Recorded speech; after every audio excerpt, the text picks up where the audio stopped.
Have you ever looked at someone and wondered, who are they? Really? Not just the version they show to the world, the one wrapped in carefully chosen words, polished appearances, and rehearsed gestures, but the person beneath all of that. The person they are when no one is watching. The person they become when there is nothing to gain. In a world dominated by perception, it's easy to get lost in illusions. Social media curates the best moments. Workplaces reward confidence over humility. And even in personal relationships, people often present only the parts of themselves they think will be accepted. We admire charisma. We trust eloquence. And we assume that someone who carries themselves well must be good. But if that were true, why do so many of us end up disappointed? Why do we find ourselves saying, "I thought I knew them"? Because words are easy. Charm can be manufactured. Even kindness can be performed for applause. But character, true character, is something that cannot be faked. Not indefinitely.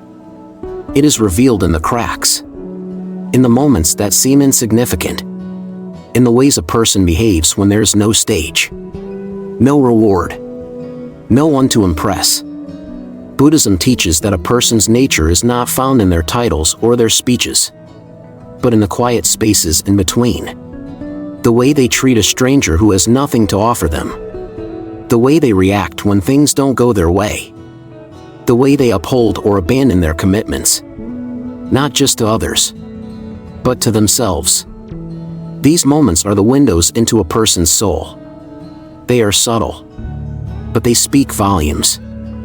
The problem is, most of us don't notice them. We get caught up in what's loud, in what's obvious, in the words and gestures meant to convince us. But if we learn where to look, if we train ourselves to observe what truly matters, we can begin to see people as they are, not as they want to be seen. And that's exactly what we're going to do today. We will explore two fundamental Buddhist principles that act as a guide to seeing beyond illusions. First, how a person treats those who have nothing to offer them. When there is no social advantage, no reason to be kind, does their generosity persist? Or does it disappear the moment the cameras are off? The audience gone? Second, how a person keeps their word.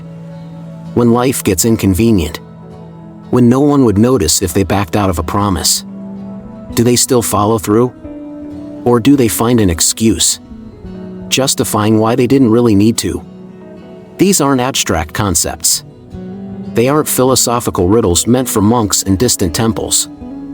They are real, practical, everyday ways of understanding the people around you and understanding yourself. But before we go further, let's pause for a moment and reflect. Have you ever met someone who said all the right things?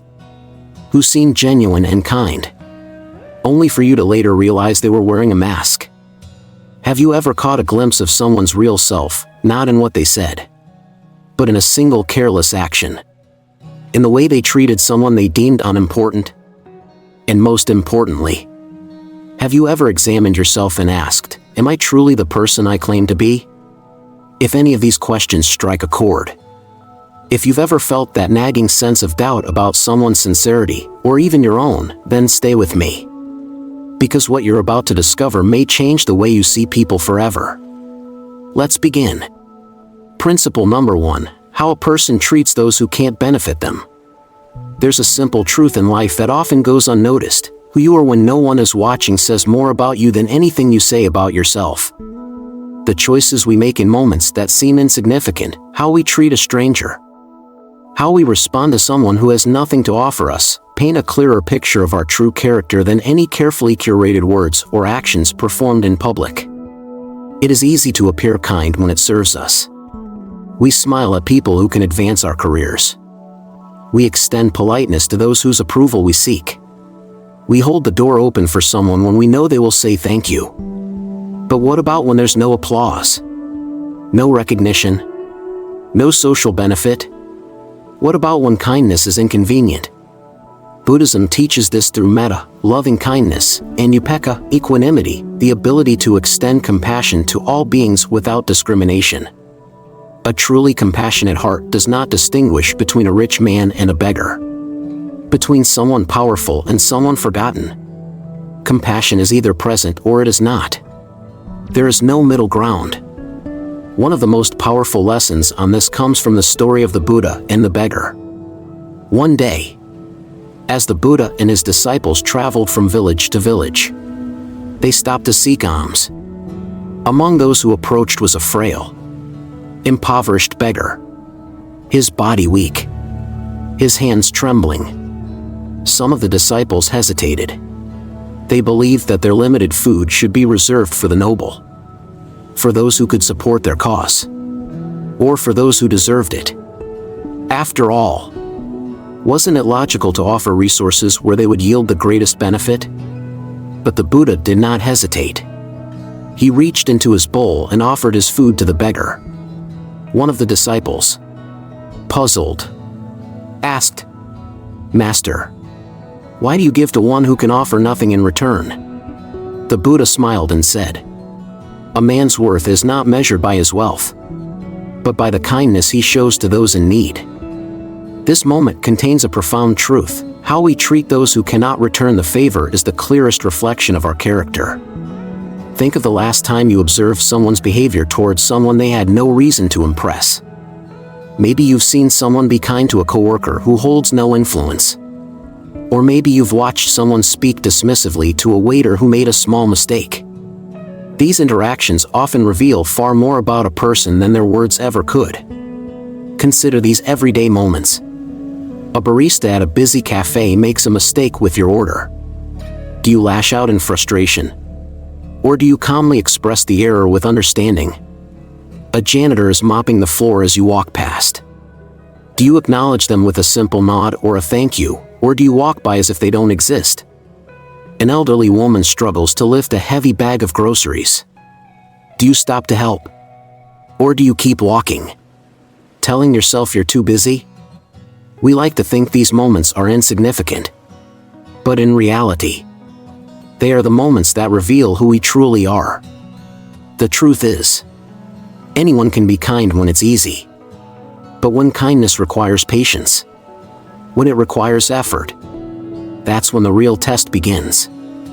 Buddhism teaches that our actions create karma, not just in grand, obvious ways, but in the smallest of choices. When we treat others with kindness, even when there is no recognition or reward, we create good karma, a force that shapes not only our future but our inner peace. Conversely, when we act with arrogance, cruelty, or indifference, we create negative karma, a burden that weighs down the soul, affecting not only the people we hurt but our own well-being. It's important to remember, karma is not about punishment or reward, it is about cause and effect. The energy we put into the world, whether it is kindness or cruelty, will always return to us in some form. Think about the way we feel after an act of kindness. That warmth inside, that sense of connection. And now think about the feeling that lingers after an act of cruelty, the weight of it, the uneasiness, the regret. Science supports this too. Studies show that acts of kindness trigger a release of oxytocin, the hormone responsible for feelings of love and connection. It literally makes us feel better. On the other hand, cruelty and anger increase stress hormones like cortisol, which can harm our physical and emotional health over time. So if kindness benefits both the giver and the receiver, why do we sometimes hesitate? Why do people choose arrogance over humility? Rudeness over patience? The answer is often rooted in ego. Many people equate status with worth. They believe that their importance is measured by who they can command, who they can look down upon. But what they fail to see is that true strength is not in asserting power over others, it is in lifting others up. There's a well-known saying, a person who is nice to you but rude to the waiter is not a nice person. This is why it is essential to observe how someone treats those they have no reason to impress. Do they show patience when mistakes are made? Do they speak with respect to those who serve them? Do they express gratitude for small things? And most importantly, do they act the same way when no one is watching? A person's true character is not in the grand gestures. It is not in what they say about themselves. It is in the moments when they think no one is looking.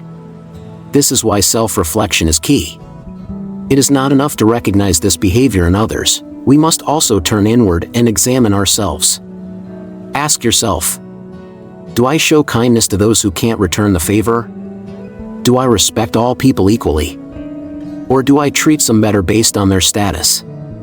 If no one were watching, would I still choose to act with compassion? There is no need for guilt. No need for shame, only awareness. The goal is not to be perfect, but to be mindful. Because every moment is an opportunity to choose the kind of person we want to be. The next time you interact with someone who has nothing to offer you, pause. Notice your response.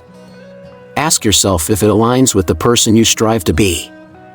Because in the end, character is not defined by what we do when it is easy, but by what we do when it is hard. Principle number 2, the power of keeping promises. In Buddhism, chanda, intention, and sakka, truthfulness, are key elements of ethical living. A person's integrity is not determined by the words they speak, but by the promises they keep. It is easy to commit to something when it's convenient, when it aligns with our personal gain, or when the stakes are low. But what happens when circumstances change? When keeping our word becomes difficult? Do we still stand by what we've promised? Or do we find a way to excuse ourselves? Integrity is tested in the moments when no one is holding us accountable. The way we handle commitments, no matter how small, speaks volumes about who we are. A promise is more than just a statement, it is an unspoken contract of trust. When we break that contract, we don't just disappoint others, we weaken our own sense of self-respect. The Buddha understood this deeply. After attaining enlightenment, he made a promise: he would continue teaching until he had helped as many beings as possible. This was not a promise made lightly, nor was it one made for recognition. It was a commitment rooted in his understanding of human suffering and the power of wisdom. Years later, as his time in this world neared its end, Mara, the demon of death, appeared before him. Mara reminded him of his promise and said, "You have done enough. You have fulfilled your mission. It is time to rest." The Buddha could have agreed. After all, he had already changed countless lives, guided thousands of seekers, and revealed the path to enlightenment. No one would have questioned him if he had chosen to step away. But he did not waver. Instead, he fulfilled his commitment, teaching until his very last breath. This story reminds us of something simple yet profound: a person's word is their bond. If even the Buddha upheld his promises in the face of death, shouldn't we strive to do the same in our daily lives? Keeping a promise is not about perfection, it is about sincerity. It is about the willingness to honor our commitments, even when it's inconvenient, even when no one would fault us for stepping away. It is about understanding that our actions define us far more than our words ever could. Think about the last time someone made a promise to you. Maybe a friend assured you they would show up when you needed them most, but they never did. Maybe a colleague at work promised to complete a task, but you ended up carrying the burden alone. Maybe someone once swore they would never leave, yet when challenges arose, they disappeared. The disappointment that follows a broken promise is more than just frustration, it is the erosion of trust. Each time someone fails to follow through, it creates doubt. Can I count on them? Do their words mean anything? Will they let me down again? Now imagine two friends. Friend A eagerly agrees to help you move, but at the last minute, they send a vague excuse. Something came up, they say, offering no real explanation. You are left scrambling. struggling to adjust your plans. Friend B, on the other hand, not only shows up but brings extra supplies, thinking ahead about what you might need. They don't just do the bare minimum, they go beyond because their word matters to them. Who would you trust more in the future? Trust is not built in grand moments, it is built in the small, everyday choices we make. And just as we learn who we can rely on, others learn whether they can rely on us. This is not just about personal relationships. It extends into every aspect of life.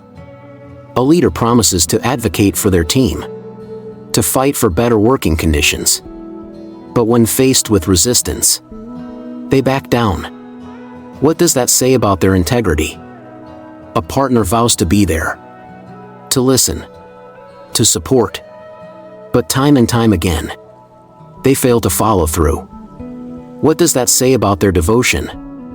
An employer makes grand commitments about the company's future, about the opportunities they will provide. Yet their actions never align with their words. What does that say about their honesty? Breaking promises weakens not only our relationships but also our karma. In Buddhism, karma is not about divine punishment or supernatural justice, it is about the natural consequences of our actions. When we keep our word, we strengthen the trust others place in us. When we don't, we create doubt, uncertainty, and disappointment. And karma doesn't just apply externally, it applies within ourselves as well. When we make promises and fail to keep them, it affects the way we see ourselves. Each broken commitment chips away at our self-respect. We may not always acknowledge it, but deep down, we begin to lose faith in our own discipline, our own integrity, our own ability to follow through. But there is always a way back. The beauty of self-awareness is that it allows us to change. If we recognize patterns in our behavior, if we see that we have been careless with our words, making commitments we don't truly intend to keep, we have the opportunity to realign ourselves. This begins with self-reflection. Do I keep my promises, even when it's difficult? When I fail to follow through, do I acknowledge it and make amends? Do I make empty commitments to impress others? Or do I speak with honesty and sincerity?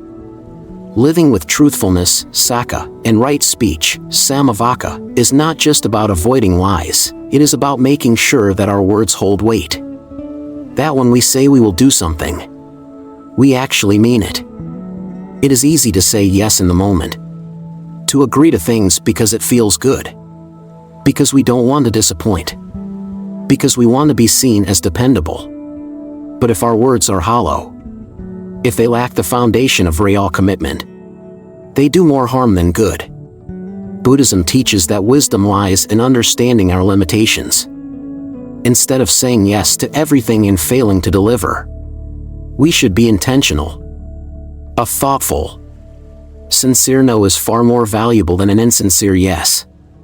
There is a quiet strength in a person who only makes promises they know they can keep. They do not need to overextend themselves, to make exaggerated claims, or to seek approval through empty commitments. They speak with care, act with integrity, and follow through with discipline. And people notice.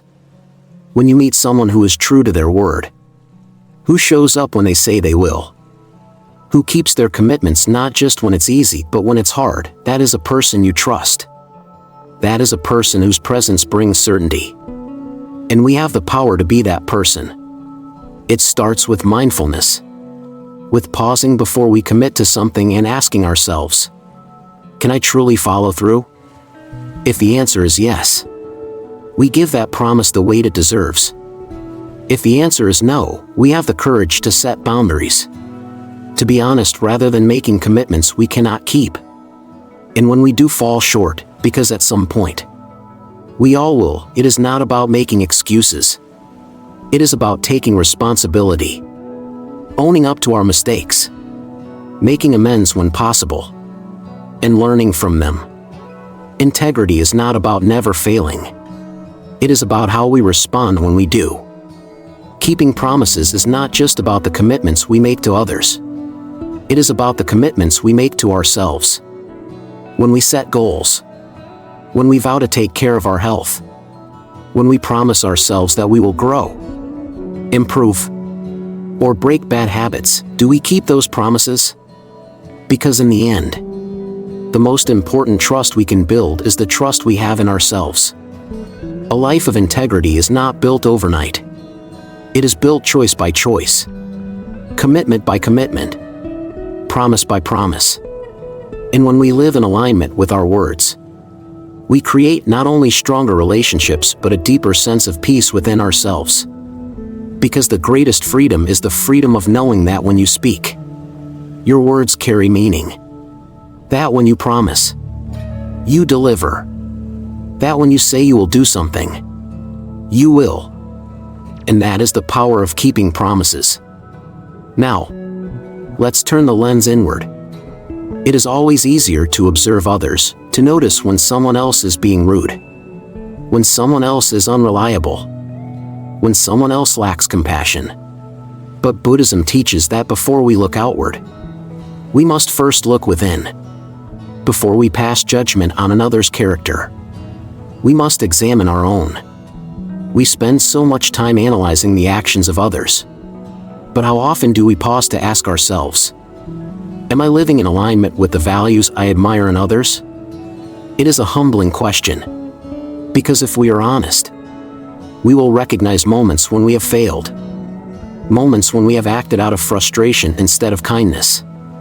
Moments when we have broken a promise, however small, and justified it to ourselves. Moments when we have looked away instead of stepping up. But self-awareness is not about guilt. It is not about shame. It is about understanding that growth begins when we see ourselves clearly, not as we wish to be, but as we are. So take a moment to reflect. Do I practice kindness without expectation? Or do I only extend kindness when there is something to gain, when it will be noticed, when it will be appreciated, when it will be returned? True kindness is given freely. It does not wait for recognition. It does not ask, what do I get in return? It simply is. Do I honor my commitments, even in small matters? Or do I make promises without thinking? Do I agree to things out of habit, without considering whether I will follow through? The small commitments matter. If I say I will call someone back, do I? If I promise to be there at a certain time, do I respect that? If I tell myself I will wake up early to meditate, to exercise, to improve my own well-being, do I keep that promise to myself? Do I live by the same values I expect from others? It is easy to be disappointed when someone else is dishonest, when someone else lacks integrity, when someone else is unkind. But do I hold myself to the same standards? Do I expect patience from others while failing to offer it myself? Do I demand honesty but stretch the truth when it is convenient? Do I want to be surrounded by people who are trustworthy and reliable, yet make excuses when I fall short? The truth is, we all have room to grow. No one is perfect. But self-awareness gives us a choice. It allows us to step out of autopilot, to become conscious of the small moments that shape our character. Every day, we have an opportunity to practice mindfulness in our interactions, to be kind, to be honest, to be true to our word. Not just when it's easy, not just when it's convenient, but in the moments that seem too small to matter. Because those moments define us. The way we treat a stranger, the way we respond to mistakes, the way we uphold our commitments, these are not just reflections of our character. They are who we are. So what kind of person do you want to be? Not the version you present to the world. Not the version that sounds good on paper. But the person you are when no one is watching. The person who chooses kindness. Not for recognition, but because it is the right thing to do. The person whose word carries weight. Not because they fear judgment, but because they value integrity. the person who strives to be better, not to impress others, but to live in harmony with their own conscience. Buddhism does not ask for perfection.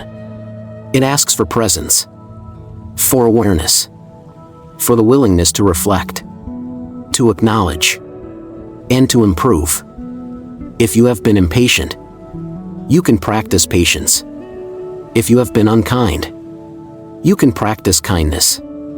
If you have broken a promise, you can begin again with honesty. This is the beauty of self-awareness. It is not about dwelling on the past. It is about choosing, in every moment, to align our actions with the person we wish to become. Because true growth begins not with grand gestures, not with dramatic changes, but with the quiet, everyday choices that shape our character. And those choices begin now. We have explored two simple yet profound principles: how we treat those who can do nothing for us and how we honor our commitments. These are not just ideas found in Buddhist teachings, they are reflections of universal truths, guiding us toward a more compassionate, honest, and mindful way of living. In the end, character is not something we declare, it is something we demonstrate, day after day, in the quiet, ordinary moments of life. Take a moment to reflect on the people you trust the most, the ones whose presence brings you comfort, whose words carry weight, whose kindness feels effortless. Chances are, they are not the ones who simply say the right things, but the ones who do the right things. They are the people who treat a stranger with the same respect as a friend, the ones who keep their word, not because it is convenient, but because it matters. And the truth is, we all have the capacity to be that kind of person for ourselves, for our loved ones, and for the world. Perhaps you've seen these principles in action before. Maybe you've met someone whose kindness had no agenda, who showed you generosity when you had nothing to offer in return. Or maybe you've been let down by a broken promise and know firsthand how much trust is built or lost by the way we honor our word. These experiences shape us. They teach us what to look for in others. But more importantly, they remind us of the kind of person we want to be. This journey is not about striving for perfection, it is about striving for awareness.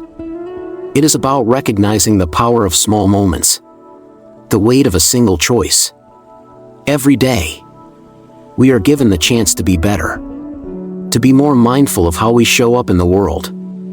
A moment of patience instead of frustration, a promise kept instead of forgotten, a small act of kindness that no one will notice, except for the person who needed it most. So, I invite you to reflect. Which of these insights spoke to you the most? Have you ever noticed how much character is revealed in the smallest gestures? Are there ways you can bring more kindness, integrity, and awareness into your daily life? I would love to hear your thoughts. Drop a comment below and share your experience. Your reflections may resonate with someone else who needed to hear them today. Let's create a space where wisdom is shared, where we lift each other up, where we remind one another of the kind of world we want to build. And if this message spoke to you, if these words sparked something within you, consider subscribing. Together, we can continue exploring the teachings that bring us closer to wisdom, to self-discovery, and to the kind of inner peace that comes from living with intention.